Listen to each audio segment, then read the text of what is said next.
Marin Mema me anë të një statusi në rrjetet sociale ka reaguar ashpër ndaj UEFA-s në dhijim postimi i tij i plot. A ka mundësi këto institucione tona shtetërore sportive të sqarojnë e qartësojnë zyrtarisht në FIFA e UEFA se simboli i shqiponjës me duar nuk ka lidhje me ekstremizma, urrejtje e gjëra të tilla, si mundet ta kategorizosh dhe dënosh sportistët që bëjnë shqiponjën pas një goli apo gare, edhe të drejtën të bëjnë simbolin e flamurit donet na hiqni.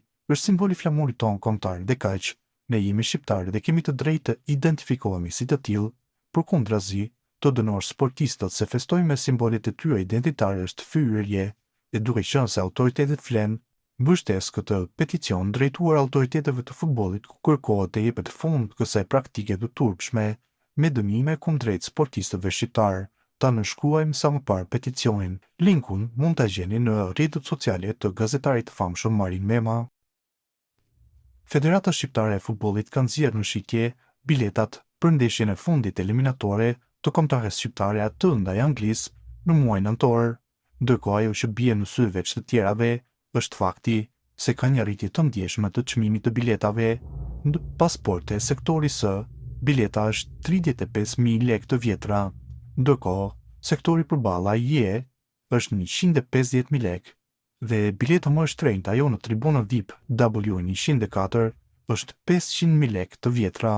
Ndeshja kualifikuese e Kupës së Botës midis Serbisë dhe Shqipërisë në Leskovac përfundoi me fitoren 1-0 për Shqipërinë, duke shkaktuar gëzim e festë të madh tek tifozët shqiptar anë mban botës.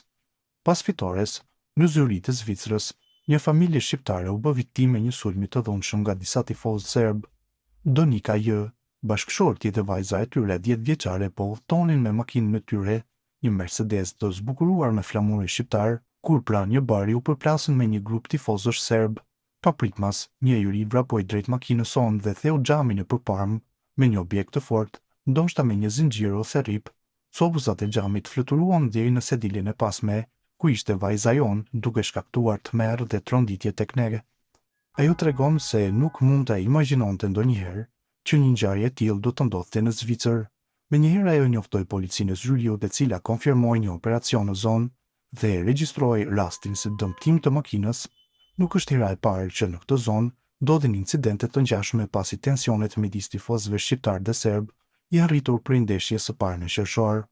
Në qytetin e Lucernës, pas ndeshjes u raportuan përplasje dhe provokime mes tifozëve, si dhe ndërprerje të trafikut. Policia njoftoi se rreth 50 gjoba u dhanë për shkelje të rregullave të trafikut dhe disa persona u ndëshkuan për sjellje të pahishme. Ndërprerjet të trafikut u regjistruan gjithashtu në qytetet e Willi dhe St. Gallen, ku festimet shkaktuan bllokime të rrugëve. Komuniteti shqiptar në Zvicër dënon këto sulme dhe kërkon veprime më të forta nga autoritetet për të parandaluar tensionet dhe dhunën me motive etnike.